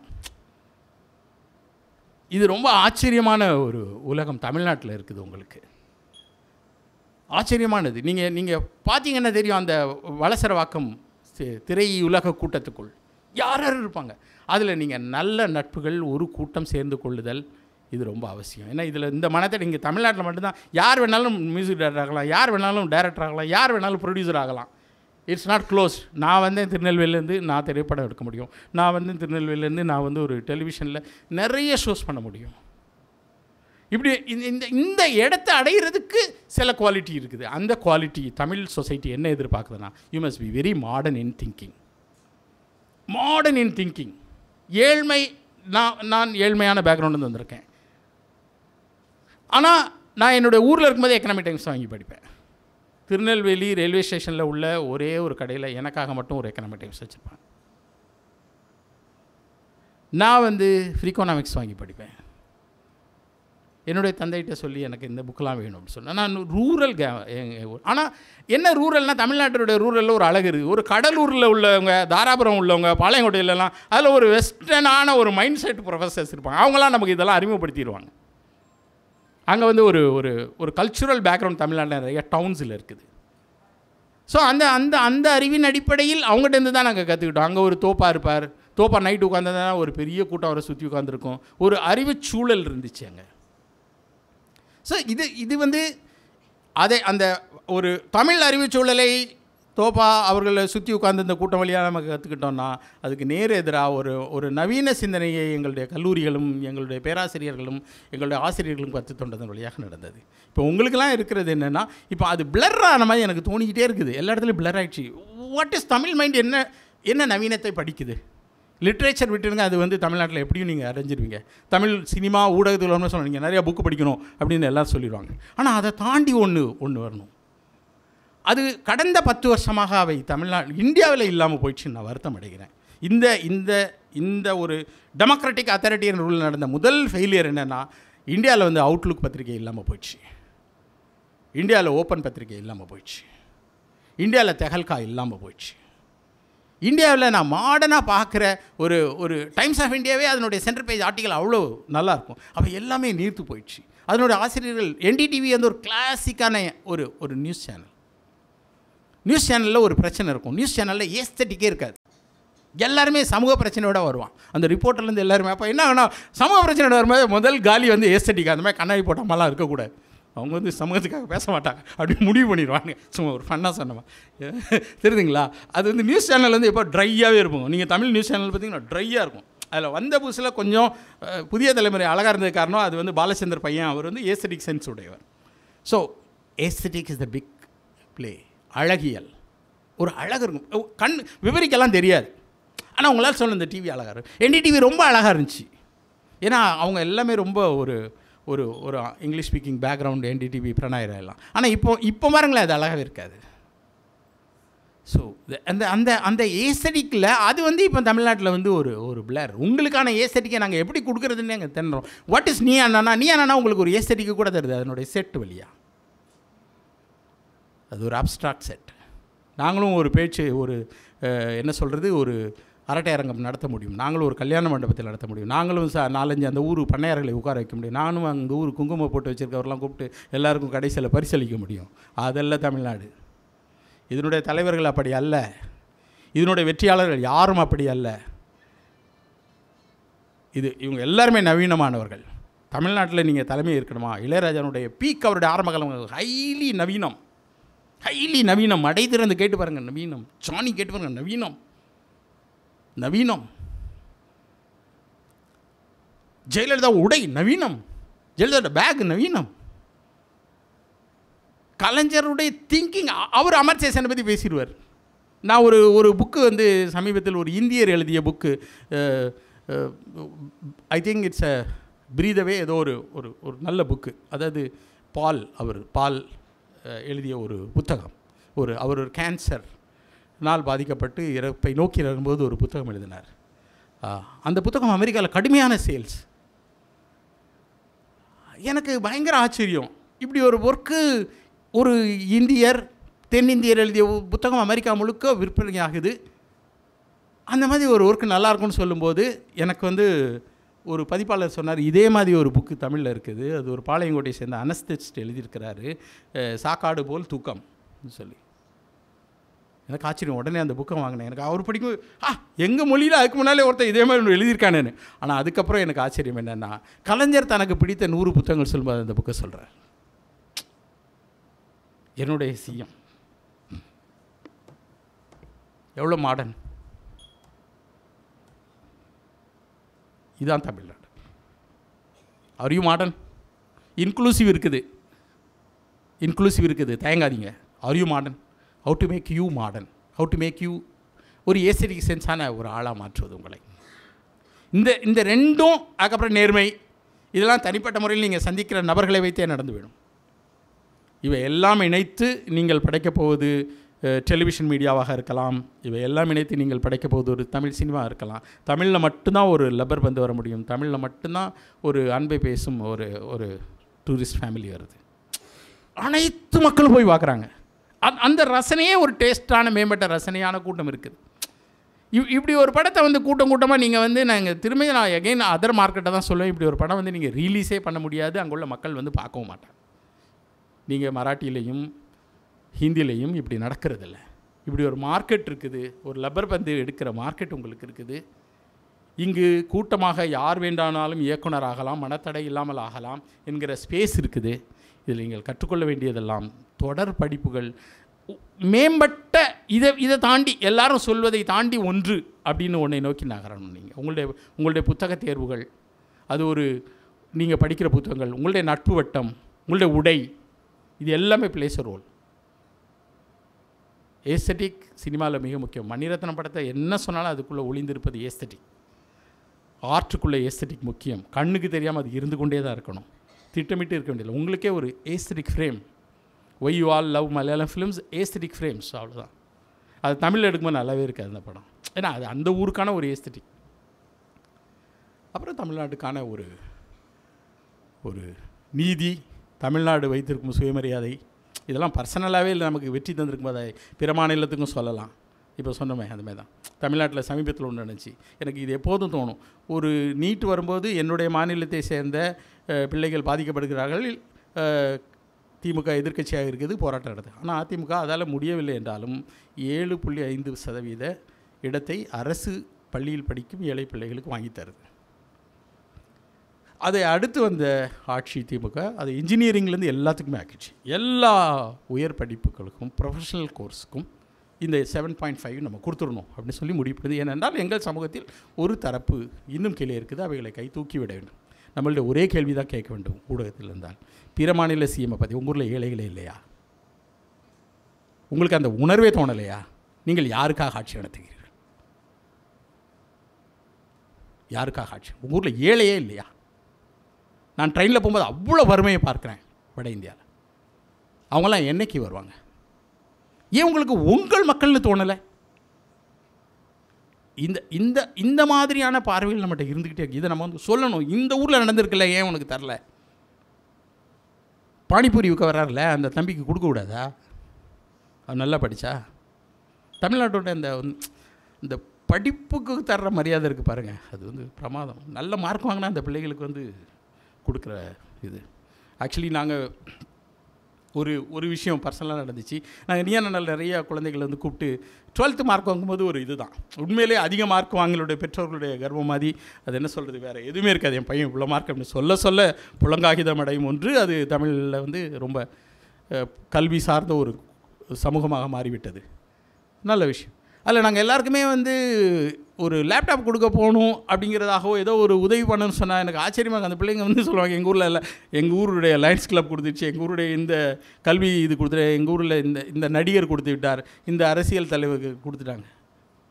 எல்லாருமே பாஞ்சு போய் கை நீட்டிருக்காங்க. இப்போ நாங்கள் இப்போ என்ன பண்ணுறதுன்னு யோசிப்போம். சொல்கிறேன், ஏதோ ஒரு ஆகராம் ஃபவுண்டேஷன்ஸ் இதெல்லாமே நான் இப்போ கூட யோசிப்பேன். ஏன் வட இந்தியனுடைய நடிகர்களுக்கு ஒரு பிரச்சனையை அரசு நடத்தும், அவங்களுக்கு வந்து மக்கள் கூட்டம் திரளுவதில்லை? இங்கே ஒன்று இருக்குது. என்னென்னா, இவங்க ஏற்கனவே மக்களுக்காக இங்கே உள்ள நடிகர்கள் பேசிடுறாங்க. அவங்க மேலே ஒரு பாய்தல் நடக்குது. அரசு அதிகாரம் அவங்கள எப்படி நீ பேசலாம், எப்படி நீ வந்து இது பண்ணலாம் அப்படின்னு சொல்லி பாயும்போது அவனுக்கு ஒரு பிரச்சனை வந்தால் மக்கள் சப்போர்ட் பண்ணுறாங்க. ஏன்னா இவன் வந்து ஏழை குழந்தைகளுக்கு ஹெல்ப் பண்ணியிருக்கான்னு சொல்லி. இதை வந்து நான் ஒரு எடுத்துக்காட்டாக கூட நினைப்பேன். ஷாருக் கான் ஒருவேளை மகாராஷ்டிராவை சேர்ந்த பிள்ளைகளுக்கெல்லாம், படித்த பிள்ளைகளுக்கெல்லாம் உதவி இருந்தால், அது ஒரு மார்க் வாங்கின பிள்ளைகளுக்கெல்லாம் உதவி இருந்தால், ஒருவேளை அவர் பையனுக்கு மேல் அரசு பாயும்போது மக்கள் திரண்டு இருக்கலாம், மராட்டி மக்கள் திரண்டு இருக்கலாம், அவருக்கு ஆதரவு கொடுத்துருக்கலாம். இது இல்லாத போது அவர் ஒரு அலூஃபாக இருக்கிறாங்க. ஆனால் தமிழில் உள்ள தான் இந்த மீடியாவில் உள்ள நம்ம எல்லாருமே என்னென்னா எப்படி இருக்குன்னா, இவங்களோடே தான் இருக்கணும், இவங்களுக்கே திரும்ப உதவி பண்ணணும், இவங்களே கை தூக்கி விடணும், இவங்களுக்கே வழிகாட்டணும், இவங்களுக்கே ஒரு மாடர்னிட்டியை காட்டணும். அண்டு ப்ளீஸ் இந்த உலகத்தில் ஒன்று கவனிச்சிக்கங்க. நான் ரொம்ப கூர்ந்து கவனித்த ஒன்று, ஒரு பெரிய டிவைடு ஒன்று நடந்திருக்கு. அந்த டிவைடு வந்து எஜுகேஷன், ஹெல்த் இதெல்லாம் நடக்குது. அதில் எஜுகேஷனில் நான் பார்த்த வரைக்கும், நீங்கள் எப்போ ஆங்கில சேனல் பார்த்தாலும் படித்த மேல் தட்டினர் பேசும்போது பின்னால் ஒரு பெரிய அலமாரியில் புத்தகங்கள் அடுக்கி வைக்கப்பட்டுள்ளன. நான் இப்போவும் என்னுடைய பையங்களை கூப்பிட்டு வந்து கிராஸ்வேர்டு போவேன். ரொம்ப க்ரீமி பீப்புள் வந்து இன்னும் புக்கு வாங்கிட்டே இருக்காங்க.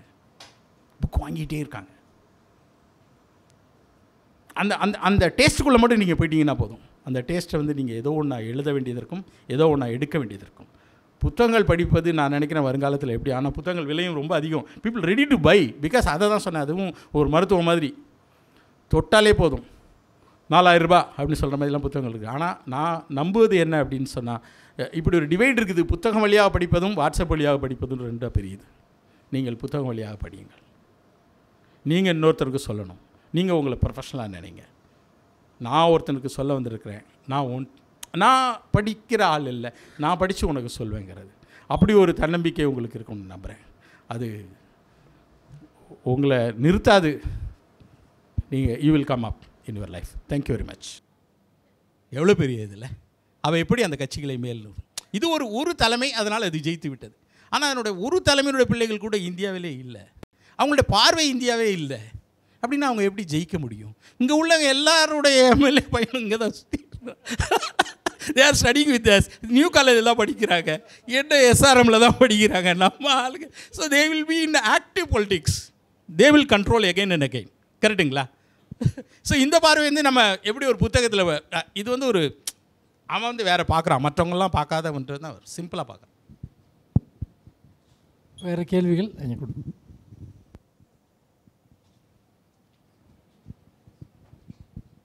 Hello sir, first thank you so much. ஏன்னா நீங்கள் நிறைய நம்ம டெய்லி பார்க்கக்கூடிய விஷயங்களையே நீங்கள் நிறைய நோட்டீஸ் பண்ணி எங்களுக்கு அது புதுசாக இருக்கிற மாதிரி இப்போ தெரிஞ்சுது. என்னோடய கொஷன் என்ன அப்படின்னா, இப்போது நீங்கள் நிறைய எக்ஸ்பீரியன்ஸ் உங்களுக்கு கிடச்சிருக்கும். அது இப்போ நீங்கள் பேசுகிற அந்த மாடர்ன் பெர்ஸ்பெக்டிவ் அந்த எக்ஸ்பீரியன்ஸ் மூலமாக உங்களுக்கு கிடச்சிருக்கும்னு நான் நம்புகிறேன்.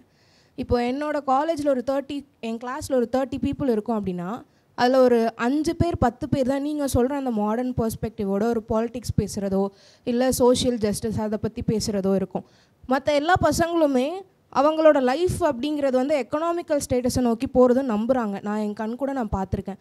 ஸோ அப்போ ஒரு குறிப்பிட்ட கிளாஸ்க்குள்ளே இப்படி இருக்கும்போது ஆஸ் அ ஹோல் சொசைட்டியில் வர்ற யங்ஸ்டர்ஸ் அதே மைண்ட் செட்டில் இருப்பாங்களோன்னு எனக்கு ஒரு சந்தேகம். சப்போஸ் அப்படி இருந்தாங்கன்னா அதை எப்படி பேலன்ஸ் பண்ணுறது, அந்த புரிதல் அவங்களுக்கு எப்படி நம்ம கொண்டு போய் சேர்க்குறது? எல்லா பள்ளியிலையும் இவ்வளோ தான் இருப்பாங்க. இங்கே இல்லை, உலகம் முழுதும் எல்லா நாடுகளையும் இவ்வளோ தான் இருப்பாங்க. அதாவது சமூக சிந்தனையோ இல்லை ஊடகத்துக்குள்ளே வருவதோ இதெல்லாம் ரொம்ப சின்ன கூட்டம் தான். வாழ்க்கையை ரிஸ்க் எடுத்து தான் வரீங்க. உங்களுக்கு தெரியும் இது வந்து ஒரு கேம்பிளிங், அது தெரிஞ்சு தான் வரீங்க. இல்லைனா ஒழுங்காக இன்ஜினியர் ஆகிடுறது, ஒழுங்காக ஒரு அகாடமிக் ஓரியன்டாக போயிடுவாங்க. நம்ம வாழ்க்கையே ஒரு எதிர்நீச்சல் தான். ஸோ அதனால் நீங்கள் அவங்க அந்த பையங்கள்லாம் வந்து லோகாயுதம் ஆர் பணம் சம்பாதி, that's good, that's makes society. நிறைய இன்ஜினியர், தமிழ்நாடு ஒரு இன்ஜினியரிங் கேபிட்டலாகவோ இன்ஜினியரிங் ஹப்பாகவோ இருக்கிறது எனக்கு பெருமை. அது வந்து நிறைய குடும்பங்களை வாழ்ந்துருக்கு, அதெல்லாம் இருக்கட்டும். ஆனால் அவங்களுக்குள்ள ஒரு சாரத்தை இறக்கும் ஒரு பவர் நம்மகிட்ட இருக்கு இல்லையா? நான் ஒன்று கவனித்தேன் தமிழ்நாட்டில் இன்றைய சூழலில் தமிழ்நாட்டில் அதிகமாக சொல்லும் நீதி எது அப்படின்னு பார்த்தீங்கன்னா, இன்றைய சூழலில் சங்கம் லிட்ரேச்சர்லேருந்தே தான் சொல்கிறாங்க. சங்கம் லிட்ரேச்சர்லேருந்து கொஞ்சம் பேர் தான் யாதும் ஊரே யாவரும் கேளீர் அப்படிங்கிறாங்க. இவங்களில் யாருமே வந்து ரிலீஜியஸான கோட்டே சொல்ல மாட்டேங்கிறாங்க. இப்போ சொல்லணும்ல, ஏன்னா இந்தியாவே ரிலீஜியஸ் கோட்டில் இருக்குது இல்லையா? கெஜ்ரிவால் பயந்து போய் நானும் வந்து ஒரு ஹனுமன் சல்லிசியாக பாடுவேன் அப்படிங்கிறாருல்ல. இங்கே வந்து எல்லாருமே வந்து ஔவையார் என்ன சொல்லியிருக்காரு பாருங்க, யாதும் ஊரே அன்பும் அரணும் உடை தாயின். ஏன் சொல்கிறோம்? சாரம் அதுதானே இறங்கி இருக்குது. அது செஞ்சவங்க கொஞ்சம் பேர் தானே. நீங்கள் அந்த கொஞ்சம் பேரில் ஒருத்தராக இருங்க. எனக்கு உங்கள் கேள்வி ரொம்ப பிடிச்சிருந்துச்சு. Very nice.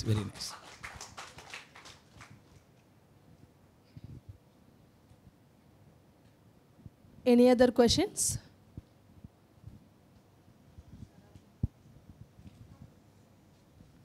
ஐயா வணக்கம். நான் நந்தனம் கல்லூரி நூலகர் டாக்டர் கோதண்டராமன். இந்த மாணவர்கள் வந்து நம்ம சமூகத்தை வந்து நிறைய எதிர்பார்க்குறாங்க. அதுக்கு மிகப்பெரிய ஒரு உதாரணமாக ஐயா இருந்து பல விஷயங்களை பண்ணிகிட்ருக்காரு. தொடர்ந்து நான் அவரோட பயணிச்சிட்ருக்கேன். உங்கள் நீயா நானாவில் வந்து நிறைய புது டாப்பிக்கில் பார்க்கும்போது நானே மெய் மறந்து இப்படியெல்லாம் கூட யோசிக்க முடியுமான்ற செய்திகளெல்லாம் நிறைய பார்க்குறேன். ஆனால் அதில் ஒரே ஒரு விஷயம், அந்த மாணவர்களுக்காக நான் பேச வந்திருக்கேன். இவர்கள் சார்ந்த பல்வேறு விஷயங்களை நீங்கள் வந்து அட்லீஸ்ட் மாதத்துக்கு ஒரு நிகழ்ச்சியாவது மாணவர்கள் சார்ந்த நிகழ்ச்சிகளை, அவங்க கல்வி சார்ந்தது, படிப்பு சார்ந்தது, அவங்களுடைய வாழ்க்கை தரம் உயர்றதுக்காக பிற தளங்கள் என்னென்ன இருக்குது, இந்த மாதிரி விஷயங்களை நீங்கள் பேசும்போது அது மாணவர்கள் ரொம்ப அழகாக போய் சேரும்னு நான் நம்புகிறேன். இந்த முயற்சி நீங்கள் மேற்கொள்ளணும்னு அவங்க சார்பாக நான் கேட்டுக்கிறேன். ரொம்ப நன்றி. நன்றி. ஆக்சுவலி இதை நாங்கள் யோசிச்சுட்டே இருக்கோம். ஆக்சுவலி என்ன படிக்கக்கூடாது அப்படின்னு பேசலாம்னு நினச்சோம். என்னெல்லாம் இந்த கோர்ஸ்லாம் படிக்காத,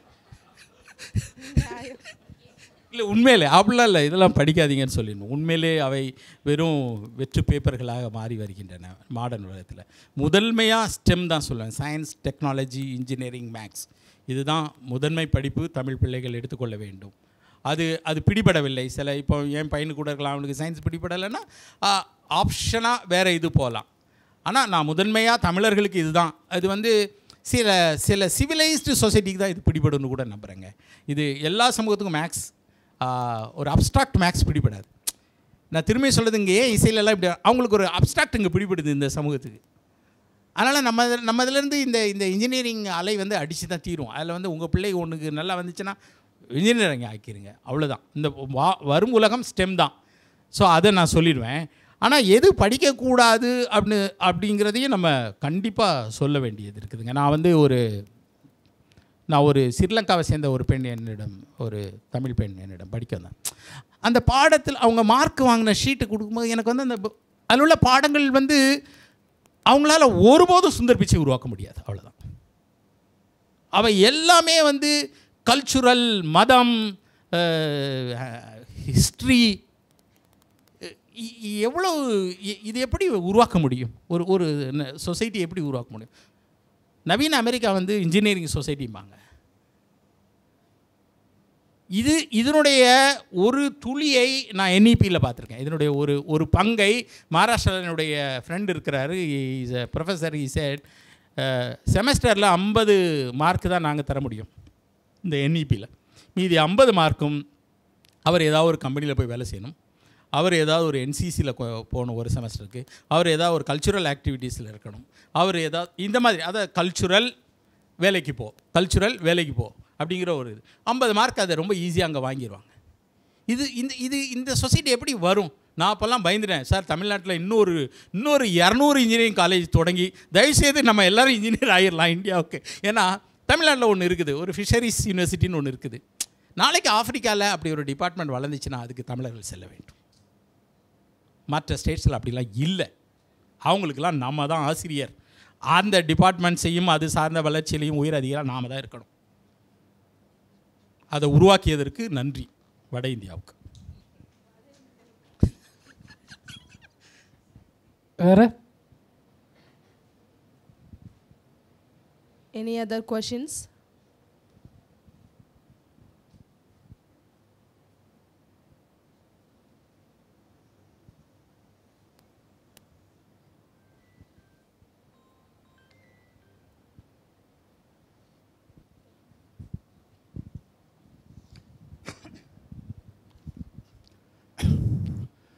அதாவது நம்ம இந்தியாவில் வந்து பல தத்துவ ஞானிகள் இருந்திருக்காங்க. முக்கியமாக 4 பேர்: அம்பேத்கர், பெரியார், மகாத்மா காந்தி. ரொம்ப முக்கியமானவங்க. இவங்கள பேஸ் பண்ணி தான் பல அமைப்புகள்லாம் வந்துட்டு, அரசியல் இயக்கங்கள்லாம் வந்துட்டு. அதனால் நான் என்ன நினைக்கிறேன், இவங்களுடைய கோட்பாடை பற்றிய ஒரு ஆழமான ஒரு டிஸ்கஷனை நம்ம டிவி சேனல்ஸில் ஏற்படுத்தணும். பெரியார் அவருடைய தத்துவம் என்னான்றது ஆழமான டிஸ்கஷன். அப்புறம் காந்தி அவர்களுடைய தத்துவம், அம்பேத்கர், இந்த 3 பேருடைய விஷயங்களை வந்து நம்ம மக்களிடையே பெரிய அளவுக்கு கொண்டு போகணும். அப்போ தான் வந்து அவங்க ஓட்டு போடும்போது ஒரு லட்சிய அடிப்படையில் மையப்படுத்தி ஓட்டு போடுவாங்க. அரசியல், அதாவது குறிப்பாக ஓட்டு போடுறவங்களுக்காக எதை அவங்க வந்து வச்சு மையப்படுத்தி ஓட்டு போடுறாங்க அப்படின்றது ஆழமான நம்ம இப்போ எப்படி பண்ணுறாங்க, இதுக்கு மாற்று ஏற்பாடு என்ன? லட்சிய அடிப்படையில் தான் ஓட்டு போடணும். ஒரு கட்சியோட லட்சியத்தை தெரிஞ்சுக்கிட்டு அப்புறம் ஓட்டு போடணும். அந்த ஒரு விழிப்புணர்வை நாம் வந்து உங்கள் சேனல்ஸ் மூலமாக நீங்கள் ஏற்படுத்தினீங்கன்னா ரொம்ப பயனுள்ளதாக இருக்கும். நன்றி. ஆக்சுவலி இதுக்கு சிம்பிளாக பதில் சொல்லிடுறேன். எனக்கு இந்த மக்களுக்கு ஏதாவது சொல்லணும், மக்களுக்கு அறிவு அப்படிங்கிறதுல எனக்கு பெரிய விருப்பம் இல்லைங்க. ஏன்னா இந்த ஒரு 3000-4000 வருட ஒரு சிவிலைசேஷன் என்னுடைய கருத்தை விட அறிவு வாய்ந்ததுன்னு நான் நம்புகிறேன். அதுக்கு ஒரு இயல்பாகவே ஒரு பேரறிவு இருக்குதுன்னு நான் நம்புகிறேங்க, முழுமையாக நம்புகிறோம். நாங்கள் உங்களோட சேர்ந்து உரையாட விரும்புகிற வழியே உங்களுக்கு நாங்கள் ஒன்று சொல்கிறோம், உங்களுக்கு பாடம் நடத்துகிறோம். அரசியலில் நீங்கள் உணர்ந்து கொள்ள வேண்டியது என்னவென்றால் அப்படிலாம் எதுவுமே கிடையாதுங்க. People are very intelligent than me and you. இதை நான் முழுமையாக நம்புகிறேன். ஒரு சின்ன எடுத்துக்காட்டு சார் சொல்கிறதுக்கு, நான் தமிழ் படத்தை, பழைய படத்தை பார்க்குறேன், எம்ஜிஆர் ஃபிலிம்ஸ் எல்லாத்துலையுமே. அப்போவே அவங்க வந்து புத்தரை வைக்கிறாங்க பேக்ட்ராப்பில். பழைய எம்ஜிஆர் படங்களில் புத்தரை வைக்கிறாங்க. அந்த டைரக்டர்ஸ்க்கு தெரிஞ்சிருக்கு. அப்போ யாரும் புத்தரை வையின்னு சொல்லவே இல்லை. எப்போதுமே ஒரு அறிவுச்சூழல் இங்கே நடந்துக்கிட்டே இருக்குது. அது ஒரு காமன் கிராமத்து ஆள் கூட, அரசியல் உணர்வுள்ள கிராமத்துக்காரர் நான் என்னுடைய கிராமங்களில் பார்த்துருக்குறேன். சென்சிபிளானவங்க பார்த்துருக்குறேன். ஸோ எனக்கு எப்போதுமே தோணும், ஒரு சொசைட்டிக்கு நான் ப்ரீச் பண்ணுறேன், சொசைட்டிக்கு ஒன்று சொல்ல போகிறேன், அது என்கிட்ட இல்லை. ஏன்னா நான் உறுதியாக நம்புகிறேன் இந்திய சொசைட்டி ரொம்ப இன்டெலிஜென்ட். அதனுடைய அவங்க அமைதியாக இருப்பாங்க, ஆனால் அவங்க எப்போ நம்மளை தூக்கி வீசுவாங்கன்னு சொல்ல முடியாது. They are so intelligent always. Sir கடைசி கொஷின் சார். யா சார், நவீன சிந்தனை அப்படின்றத நீங்கள் எப்படி கட்டமைக்கிறீங்க? நவீன சிந்தனை என்பது வெறும் மாற்று சிந்தனை மட்டும்தானா? மாற்று சிந்தனைனா நீங்கள் எதை சொல்கிறீங்க? பெர்ஸ்பெக்டிவ் சேஞ்ச் பண்ணி பார்க்குறது, அது மட்டும் தான் நவீன சிந்தனைன்னு சொல்ல வரீங்களான்னு கேட்குறேன். நவீன சிந்தனைங்கிறது பத்திரிகையாளர் பொறுத்தவரைக்கும் இப்போது சும்மா எடுத்துக்கோம், சசி தரூர் எடுத்துக்கோம். ஓகே, மாற்று சிந்தனைனா அது மாதிரி இல்லை. அவரை பற்றி ஒரு வார்த்தை சொல்லணும், போஸ்ட் ஐடியாலஜி. எந்த ஐடியாலஜியும் இல்லாத மனிதர்கள். இதை நான் மக்களுக்கு சொல்லணும். இனிமேல் வர காலத்தில் நிறைய பேர் எப்படி வருவாங்க, வெறும் ஊழல் ஒழிப்பு பேசுகிறவன், வெறும் மரங்களை காப்போம், இதெல்லாம் கூட நம்ம கிரிட்டிசைஸ் பண்ணோம். அதில் இந்த போஸ்ட் ஐடியாலஜிங்கிற வார்த்தையை நம்ம வந்து பிரபலப்படுத்தும். எந்த ஐடியாலஜியும் இல்லாதவங்க இந்தியாவினுடைய உயர் பதவி, உயர் அமைச்சரவைக்குள்ளே வராங்க, which kills their own party. அப்புறம் இன்னொன்று சொல்லணும், ஒரு காலத்தில் வந்து அரசுக்கு சிந்தனையாக ஒரு வகுப்பு இருந்தது உலகம் முழுவதும், நாட் நவ் இந்தியான்னு சொல்லக்கூடாது, உலகம் முழுவதும் ஒரு வகுப்பு எல்லா நாட்டிலையும் இருந்திருக்கு. அந்த வகுப்பு ஒரு அறிவார்ந்த வகுப்பு, அதற்கு ஒரு சிறப்பான ஏற்பாடுகள் செய்து தரப்படும். அவர்கள் அந்த மக்களுடைய சிந்தனை அவர்கள் உருவாக்குவார்கள். அதுக்கடுத்து வந்து சில படித்தவர்கள் அப்படின்னாச்சு. ஆக்சுவலி இப்போ வந்து கிராம்சி சொன்னது தான் நம்ம எடுத்துக்கணும். அரசியல் சிந்தனை தான் அறிவார்ந்த சிந்தனை, மக்களுக்கான சிந்தனை. எனக்கான சிந்தனை இந்த தமிழ்நாட்டு அரசியல்வாதி தான் என்னுடைய சிந்தனை போக்க டிஃபைன் பண்ணுறான். அவரை சாதாரணமாக நினைக்கக்கூடாது, அவங்க தான் டிஃபைன் பண்ணுறாங்க. எந்த ஸ்டேட்டில் நான் இப்போ நினைக்கிறேன், எந்த ஸ்டேட்டில் ஏழ்மை இருந்துச்சுன்னா அந்த ஸ்டேட் அரசியல்வாதியினுடைய குறை, கடவுளுடைய குறை அல்ல. அந்த ஸ்டேட்டோட அரசியல்வாதி முழு குற்றவாளி. தமிழ்நாட்டில் ஓரளவு நம்ம வளர்ந்துருக்கோன்னா இங்கே உள்ள அரசியல்வாதிகள் மட்டுமே காரணம். ஏன்னா சிந்தனை இன்றைக்கு அரசியல் கட்சிகளால் தான் ஏற்படுத்தப்படுகிறது. நவீன சிந்தனை அதில் ஒரு பாட்டு நவீன சிந்தனை எடுத்துக்கணும். நீங்கள் ஒரு விதவிதமாலாம் தேடனா எல்லா இடத்துலையும் இப்படி தான் பிடிச்சிக்கணும். அவ்வளோதான். Thank you sir. இப்போ நீங்கள் இந்த அரசியல் சிந்தனை பற்றி சொன்னீங்க இல்லையா, எதை எடுத்தாலும் வந்து இதில் அரசியல் இல்லை, இது அரசியல்னு நினச்சிக்காதீங்க, இப்படி சொல்கிற ஒரு போக்கை நம்ம பார்க்குற ஒரு குரூப்பை சொல்லிகிட்டே இருக்கா. அவன் நோக்கம் என்னது, ஏன் அரசியல் இருக்கக்கூடாதுன்னு சொல்கிறான். ஒரு போராட்டம் வருதா, இது தயவு செஞ்சு இதில் அரசியலாக பார்க்காதீங்க இப்படி சொல்கிறது. இந்த ஒரு பார்வை எப்படி சார் நிறைய இளைஞர்கள்ட்டையுமே அது இருக்குது. நீங்கள் நான் இப்போ நேற்று வந்து ஒருத்தர் சொல்கிறார் வந்து, நான் வந்து இந்த புதுமை பெண் திட்டத்தை பற்றி சொல்கிறப்ப, சார் அது அரசியல் ரீதியாக இருக்குது, அது வேணாம் அப்படிங்கிறார் ஒருத்தர். அப்போ வந்து ஏன் இந்த அரசியலுக்கு எதிரான ஒரு மனநிலையை ஏன் தொடர்ந்து உருவாக்க முயற்சி பண்ணுறாங்க? அரசியலுக்கு எதிராக நிறையா இப்படி ஒன்று பேசுவாங்க. இன்னொன்று வந்து நேர்மை, அதன் வழியாக அரசியல் வந்து காயடிப்பாங்க. அரசியலுக்கு வந்து நேர்மை வேணாம். நேர்மைன்னு அரசியலில் வந்து பேசுபவர்கள் ஒரு வகையான கோழைகள். அது அதிகாரிகளாக இருக்கலாம். நேர்மை அப்படின்னு ஒன்றை சொல்பவர் உண்மையிலே அவரால் ஒரு பிரயோஜனமும் இருக்காது. ஸோ அது ஒரு கோழைத்தனம். தன்னை வந்து நேர்மை அப்படின்னு சொல்வதன் வழியாக அவர் தன்னை தற்காத்து கொள்கிறார். It's not personal. ஆனால் அரசியல் என்ன இருக்கணும்னா, அரசியலில் ராபின்ஹுட் இருக்கணும். இதை செய்தால் இந்த சட்டத்தை மீறி செய்வேன் அப்படின்னு சொல்லும்போது தான் அது வந்து கிரேக்கத்திலிருந்து மேலை நாட்டுகளிலிருந்து இந்தியாவில் காந்தி வரைக்கும் நம்ம ஊரில் பெரியார் வரைக்கும் அண்ணா வரைக்கும் ராபின்ஹுட்ஸ். அதனால தான் எம்ஜிஆர் படங்கள் ஹிட். இங்கேருந்து பிடிங்கி இங்கே கொடுப்பேன் அப்படின்னு சொல்லும்போது மட்டும்தான் ஆட்சி மாற்றம், அதில் தான் ஒரு சமூக மாற்றம் நடக்கும். நேர்மை பேசுகிறது வழியாக ஒன்றுமே நடக்காது. அதுக்காக வந்து அது that should not be violent.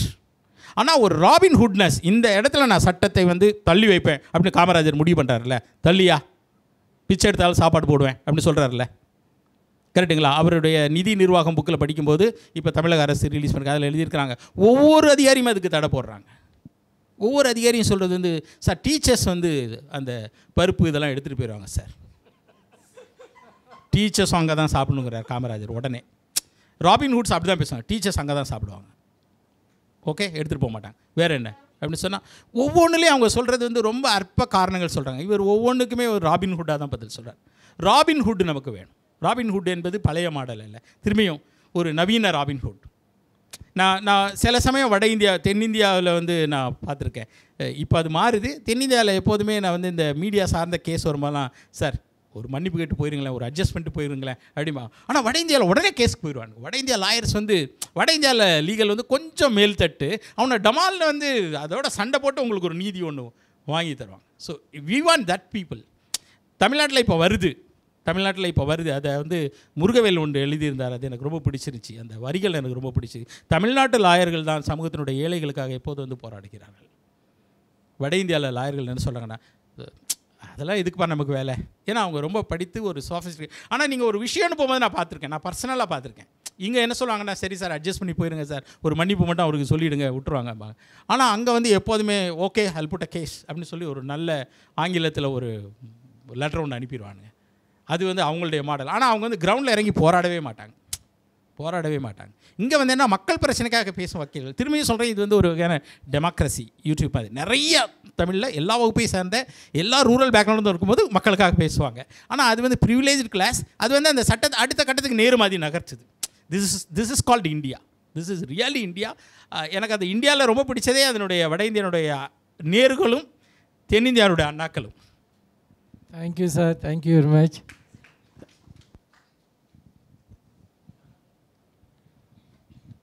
வணக்கம் சார். நான் இது வந்து ஒரு பொதுவான விஷயமாக நான் உங்களோட ஸ்பீச்சை கேட்ட பிறகு எனக்கு இதை கேட்கணுன்னு தோணுது. இப்போ திரையரங்கத்தில் போய் உட்கார்றோம். புகை நமக்கு பகை, குடியை கெடுக்கும். அந்த வரிகளை ஏன் விளம்பரமாக போடுறாங்க? அதை வந்து தவிர்க்க முடியாதா? எத்தனை குடும்பங்கள் அதனால் பாதிக்குது. ஆனால் அது எல்லாத்தையுமே இதை வந்து அரசியல் ஆக்காதீங்க, அரசியல் செய்தியாக கொண்டு போகாதீங்கன்றாங்க. அதுக்கு வந்து அரசு எதுவும் செய்ய முடியாதா? அதை ஏன் விளம்பரமாக போடுறாங்க? அதை தவிர்க்க நான் 2 பதிலாக உங்களுக்கு பிரித்து சொல்கிறேன். ஒரு பதில் வந்து தொடர் விளம்பரம், அதாவது அந்த சிகரெட் அட்டையில் கேன்சர் பாதித்த ஒருவருடைய புகைப்படம் இதெல்லாம் போட்டதெல்லாம் ரியலி இம்பேக்ட் ஏற்படுத்தியிருக்கு. ரியலாகவே இன்றைக்கி வந்து ஸ்மோக் பண்ணுறவங்க ரொம்ப குறைஞ்சிருக்கிறாங்க. தமிழ்நாட்டில் ட்ரிங்க்குங்கிறது ஸ்பைக் ட்ரிங்கிங், அதாவது ஒரு ஃபெஸ்டிவல் டேயில் ரொம்ப இருக்குது. அப்புறம் வந்து சிட்டியில் அதெல்லாம் வந்து ஒரு தொழிற்சாலைன்றது ஒன்று இருக்கிறதுனால தானே அது வந்து இல்லை. நான் ஒன்று சொல்கிறேனே, ஓகே இப்போ நான் இது சொல்லிவிட்டு அதுக்கான காரணம் சொல்கிறேன். நான் சிட்டியில் பார்க்குறேன் நிறைய பேச்சுலர்ஸ் தான் அந்த மதுக்கடைகள் முன்னால் இருக்கிறாங்க. இன்னுமே தமிழ்நாட்டில் வந்து ட்ரிங்க் பண்ணிட்டு வீட்டுக்கு போகிறது ரொம்ப இதனுடைய சோசியல் அமைப்பு வந்து அதை விடுவதில்லை. எல்லாருக்கும் ஒரு பயம் இருக்குது வீட்டுக்கு போகிறது ஆண்களுக்கு. ஸோ அதுதான் நிறைய பேர் குடிக்காமல். நான் நிறைய என்னோடய ஆஃபீஸில் பார்க்க நிறைய பேர் இங்கே குடிக்கிறதில்ல, ஸ்மோக் பண்ணுறது இல்லை. ஆக்சுவலி இன்னொரு ஆச்சரியம் நடக்குது, தமிழ்நாட்டில் சிட்டியில் தான் அதிகம் படம் பார்க்குறாங்க. நீங்கள் இப்போ பாருங்களேன், சிட்டியில் தான் அதிகம். முதல்லலாம் ரூரலில் படம் பார்ப்பாங்க, பயங்கரமான எம்ஜிஆர் ஃபேன்ஸ், சிவாஜி ஃபேன், கமல்ராஜ். இப்போல்லாம் சிட்டி தான், ஐடி பசங்க தான் ஃபேன்ஸ். கிராமத்தில் தியேட்டரில் சும்மா கிடக்குது, கூட்டமே இல்லை. அவங்க படம் பார்க்கல, அவங்க வந்து டெலிவிஷனில் அவங்க ஒய்ஃபுங்கெல்லாம் பார்த்துக்கிறாங்க. ஸோ இந்த நீங்கள் பண்ணுற இந்த சின்ன இந்த பிரச்சனை இருக்குது இல்லைன்னு சொல்ல. ஆனால் ரியலான பிரச்சனை என்னென்னா, இந்த வளர்ச்சி அடையும் போது நான் கிராமத்தில் பார்த்தேன், என்னுடைய ஊரில் தான் அவ்வளோ பேர் வேலை முடிச்சுட்டு வராங்க. தொழிலாளர்கள் வீட்டில் ஒய்ஃபுங்க டிவி பார்த்துட்டு இருக்காங்க. இவங்களால டிவி பார்க்குற மைண்டே கிடையாது. ஆண்கள் வந்து பறந்து போகிறவன் வெளியே போகிறாங்க. வெளியே போனால் எவ்வளோ நேரம் வந்து அந்த லேம்ப் போஸ்ட் பக்கம் நிற்பான். ஊரில் எல்லாருமே வீட்டுக்குள்ளே அடையிற ஒரு லைஃப்குள்ளே போயிட்டாங்க. அவங்க வந்து தே கோ ஃபார் ட்ரிங்க். ரொம்ப தனிமை ஆண்களுக்கு இருக்குது, லைஃப்பை பற்றிய பயம் இருக்குது. ஒரு ஸ்டடி சொல்லுது, வளர்ச்சி அடையும் எல்லா நாடுகளும் ஒரு போதைங்கிற ஒன்றில் சிக்கி தான் வெளியே வருது. இந்த நேரத்தில் இதை ஸ்டாப் பண்ணால் கூட பிரச்சனை வரலாம். I don't know.